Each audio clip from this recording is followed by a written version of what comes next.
সন্ধ্যাবেলায় যদি মুখরোচক কিছু খেতে ইচ্ছা করে তাহলে ঝটপট এই রেসিপিটি তৈরি করে নিন। কোনো রকম চাল ভেজানোর ঝামেলা ছাড়া, চাল বাটা ছাড়া খুব সহজেই শুধুমাত্র সুজি দিয়ে এই মেদু বড়া তৈরি করে নিতে পারবেন। সাউথ ইন্ডিয়ান স্পেশাল একটা স্ট্রিট ফুড। আর এই মেদু বড়া খেতে কিন্তু দারুণ লাগে, ওপরটা হয় একেবারে ক্রিস্পি। সন্ধ্যাবেলার টিফিনে দারুণভাবে জমে যাবে। তো চলুন দেখে নিন। নমস্কার বন্ধুরা, প্রিয়া রান্নাঘরে সবাইকে স্বাগত জানাই। আজকে তোমাদের সাথে দারুণ একটা স্ন্যাক্সের রেসিপি শেয়ার করব। আশা করছি রেসিপিটি সবার ভালো লাগবে। তো চলুন রেসিপিটি দেখে নিই। তো এখানে প্রথমেই গ্যাস জ্বালিয়ে একটা ফ্রাই প্যান বসিয়ে দিয়েছি। এবার এর মধ্যে কিছুটা তেল দিয়েছি, আর তেলটা গরম হয়ে গেলেই এর মধ্যে দিয়ে দিয়েছি কিছুটা গোটা জিরে। এবার দিয়ে দিচ্ছি 3 থেকে 4টে কাঁচা লঙ্কা কুচি। এবার এর মধ্যে দিয়ে দেব জল, আর এখানে আমি দিচ্ছি 2 বাটি জল। আর 2টো শুকনো লঙ্কাকে শুকনো কড়াইতে ভেজে গুঁড়ো করে এর মধ্যে দিয়ে দিচ্ছি। তবে আপনারা চাইলে এখানে চিলি ফ্লেক্সটাও দিয়ে দিতে পারেন। এবার এই জলটা একটু গরম হয়ে যাওয়া পর্যন্ত অপেক্ষা করব। আর দেখুন জলটা গরম হয়ে গেছে। এবার এর মধ্যে স্বাদমতো লবণ আর কিছুটা ধনেপাতা কুচি দিয়েছি। এবার নাড়াচাড়া করে একটু মিশিয়ে নিচ্ছি। আর এখন দেখুন জলটা কিন্তু খুব সুন্দরভাবে ফুটে গেছে, খুব ভালোভাবে গরম হয়ে গেছে। এবার এর মধ্যে আমি দিয়ে দিচ্ছি 1 বাটি সুজি, আর সুজিটাকে অল্প অল্প করে দিচ্ছি আর এইভাবে সমানে নেড়ে যাচ্ছি।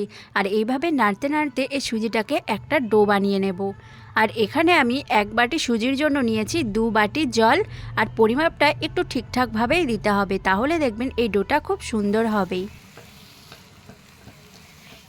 আর দেখুন এইভাবে নাড়াচাড়া করতে করতে সুন্দর জলটা শুকিয়ে এসছে, আর ডোটাও খুব সুন্দরভাবে হয়ে গেছে। যখনই দেখবেন কড়াই থেকে এইভাবে ছেড়ে যাচ্ছে তখনই এই ডোটা বুঝবেন হয়ে গেছে। এবার ডোটাকে আমি একটা থালার মধ্যে নামিয়ে নিয়েছি, নামিয়ে একটু ছড়িয়ে দিয়েছি ঠান্ডা হওয়ার জন্য। আর এই ডোটা হালকা একটু ঠান্ডা হয়ে গেলেই এবার হাত দিয়ে খুব ভালো করে এটাকে মেখে নিচ্ছি। এই ডোটা কুসুম গরম থাকতে সুন্দর করে মেখে নিচ্ছি। আর দেখুন এই ডোটা এখন খুব সুন্দর করে মেখে নিয়েছি। এবার আমি বড়াগুলো তৈরি করে নেব। তার জন্য এখান থেকে কিছুটা ডো নিয়েছি, নিয়ে প্রথমে হাত দিয়ে এইভাবে গোল করে নিচ্ছি। এবার 2 হাতে রেখে ভালো করে একটু এই ডোটাকে গোল করে নিচ্ছি। গোল করে নিয়ে একটু চ্যাপ্টা করে নিয়েছি। এবার আমি একটা আঙুল দিয়ে এর মাঝখানটায় ঠিক এইভাবে করে ছিদ্র করে দিচ্ছি। আর এটা কিন্তু খুব বেশি পাতলা করে নেবেন না, তাহলে এইভাবে ছিদ্র করার সময় এটা ফেটে যাবে। তো দেখুন একটা তৈরি করে নিয়েছি, বাকিগুলো ঠিক একইভাবেই তৈরি করে নেব। আর এগুলো দেখুন অনেকটা রিংসের মতো দেখতে, তাই দেখবেন এটা বাচ্চারাও খেতে খুবই পছন্দ করবে। আর এটা কিন্তু খুব হেলদি একটা স্ন্যাক্স, এটা খেতে খুবই ভালো লাগে। সন্ধ্যাবেলায় চায়ের সাথে খেতেও কিন্তু এটা একেবারে জমে যাবে। তো দেখুন এইভাবেই আমি সবগুলো তৈরি করে নিচ্ছি।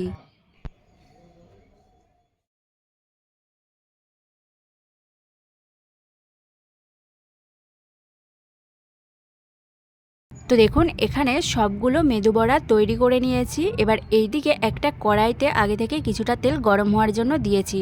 আর তেলটা দেখুন এখন খুব ভালো মতো গরম হয়ে গেছে। আর তেলটা গরম হয়ে গেলেই একটা একটা করে মেদু বড়া এর মধ্যে দিয়ে দিচ্ছি। আর এখন কিন্তু হাই টু মিডিয়াম আঁচে এগুলোকে ভেজে নিতে হবে।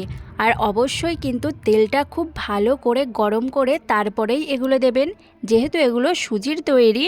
না হলে কিন্তু তেলটা যদি ঠান্ডা থেকে যায় এগুলো ফেটে যেতে পারে, সবগুলো ভেঙে যেতে পারে।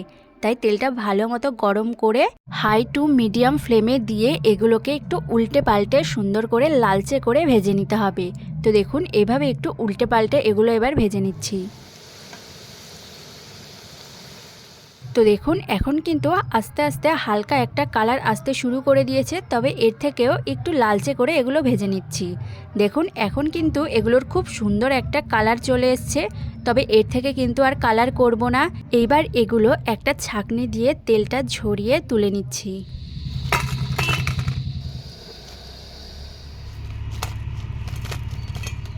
তো দেখুন এগুলো খুব সুন্দর করে ভেজে নিয়েছি। এবার একটা প্লেটে সুন্দর করে এগুলো নিয়ে নিয়েছি। আর দেখুন দেখতে কতটা সুন্দর লাগছে। সন্ধ্যাবেলার স্ন্যাক্স হিসেবে কিন্তু এটা দারুণ লাগবে খেতে। আর সাথে যদি কোনো চাটনি বা সস দিয়ে খান তাহলে তো আরও জমে যাবে। চায়ের সাথে খেতেও কিন্তু এটা খুবই ভালো লাগবে। আর এটা খেতে হবে মুচমুচে মুখরোচক একটা স্ন্যাক্স। খুব অল্প উপকরণ দিয়ে আর সুজি দিয়ে এত সুন্দর একটা স্ন্যাক্স তৈরি করে নিতে পারবেন সন্ধ্যাবেলার টিফিনের জন্য। বাচ্চা থেকে বড় সবাই কিন্তু এটা খেতে খুবই পছন্দ করবে। তো আজকের এই রেসিপিটি যদি ভালো লেগে থাকে চ্যানেলটি প্লিজ সাবস্ক্রাইব করে দেবেন আর লাইক কমেন্ট শেয়ার করে দেবেন।